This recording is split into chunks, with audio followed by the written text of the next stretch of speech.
நண்பர்களே, இந்த 1/4/2026 எங்கள் குலதெய்வம் காவேரி உடையார் சாஸ்தா கொத்தாளி திருப்பூர்ல இருந்து சாமி கும்பிட வந்தாச்சு.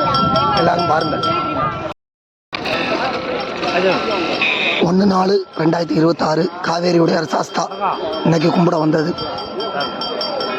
நம்ம குலதெய்வம் கொத்தாளியிலிருந்து நடந்து வந்தா முன்னாடி arch.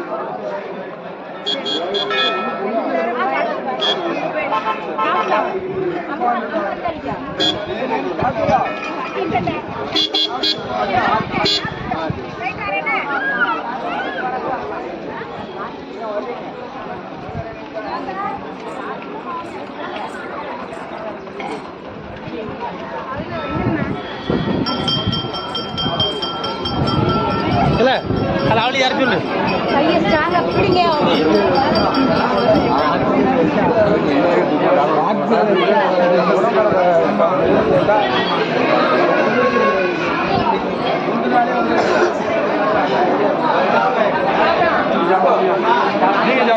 Até batear, Mou, até batear.